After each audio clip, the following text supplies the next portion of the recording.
Good evening, YouTube, and welcome to another episode of the Albino Rhino Homebrew Review. That's right, it's been forever since we've done a homebrew. But we have right here, from my buddy Randwulf, his his Mead. Now, he's made Mead before. He made and yes, it's in a Grolsch bottle, I know. He made a Mead that was made with Jolt. He made a Jolt Cola Mead once that he forgot in his basement for almost a decade. And then found it, bottled it, and we tried it, and we didn't die. So that's great. Now this one is just honey. It's just water, honey, and brewer's yeast. Nothing else. Nothing else. Nothing else. And he said the ABV measured out at 7. He was aiming for about 8, but it measured out at about 7. So it is what it is. I don't know if he back sweetened it. I don't know if he crash cooled and then back sweetened, or if it's just all fermented out honey. I don't even know if this is going to be good. He dropped the beers off on in my secret spot. In my secret spot on my property for drop-offs when I'm not home. And he dropped them off Saturday. I wasn't home until Sunday. I picked up a box on Sunday and brought them in. And he said these were there. Now, I don't know if they were there. I don't know if he dropped them off or Paul dropped them off. But he said they were there. And then, like Tuesday, my wife goes, "Did you know there's Grolsch bottles on the porch?" And I'm like, "No." So these may have been there on Saturday and sitting on my porch until now, but I don't think they were because they weren't in the secret spot. They weren't there in the secret spot. They were just on the porch. So I think these were dropped off after the fact. I think maybe the cantankerous one didn't realize that a bottle or two were for me. That's what I'm thinking. So let's try this. A little bit of carbonation in there. So first and foremost, that would be my first comment is, every really good mead I've had has not been carbonated. But when I pour it, it doesn't look like there's all that much, to be honest.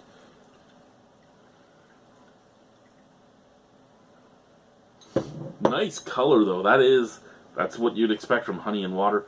Very minimal carbonation moving in there, so there's a bit, but not much, which is good too. It just means maybe if you're a Puritan, if you're a mead Puritan, maybe he bottled it a little too early. Maybe he should have left it a little bit longer. Scent. Oh God. Now, this was the greatest thing Paul ever said, the cantankerous one. When we were trying the Jolt Cola, he's like, "Drink it and think about the times you licked 9-volt batteries, because it's like you licked a 9-volt battery all over your mouth." And he was actually right when he said that, and we laughed about it. But this actually smells pretty damn good. It smells. Here's the thing, it smells like honey. It has a slight tartness to it. And it has a slight alcohol astringency, but if he didn't back sweeten it, I could understand that. If he, the fact that he used nothing but honey in it, I could understand even if he back sweetened it, I could understand a little bit of astringency in there because of the fact that there's nothing but honey in it. The sour, the slight bit of sour I don't understand, and the huge amount of honey scent makes me think that it was back sweetened. Let's try it. Cheers.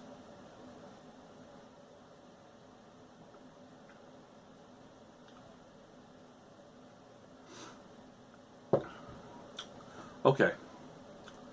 Taste-wise on this, I had a mead that was sent to me by a viewer up in Ottawa, and it was a mead available at the LCBO, but only available at like 7 different LCBO locations, and one of them was Ottawa, and he wanted me to review it, and it was Moniac Mead, which is from Scotland. So a big commercial mead. I think it was $29, $29 for a 750 milliliter bottle. And it was a fucking amazing mead. It really was. And I don't know how many meads Randy's made. I know he's just been playing with brewing for the most part. He does brew because he's like me. He's like most of our group. He's kind of cheap. He's not cheap, but he's kind of cheap at the same time. He doesn't want to spend money on things he doesn't have to. And this is great. This actually tastes just like the Moniac Mead.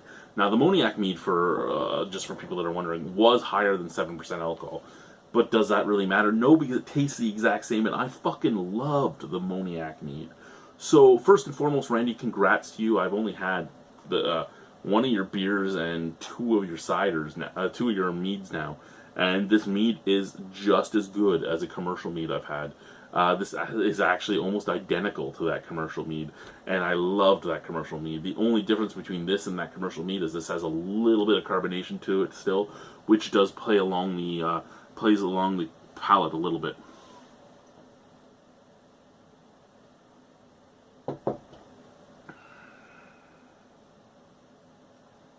A little bit of carbonation, super sweet honey flavor from the forefront all the way to the end. A little bit of alcohol taste right about at the Adam's apple. You get this little bit of astringency. And a tiny touch of tart, which actually helps balance it out. The tiniest touch of tart. And it's right, I get it right before I start picking up the alcohol, so I don't know if it's just the 7% alcohol from nothing but honey playing on the palate, or if there is actually something in there that has changed at all. I don't know. All I know is I fucking love this. Again, it's Moniac mead. It's not as dark because the Moniac mead is very dark. It actually looks like pure honey right from the honey jars, which makes me think that they actually add food coloring, because there's no way it should still be that color once you make it into a commercial batch. Even at the ABV it's at, it shouldn't be that color. But this is spectacular.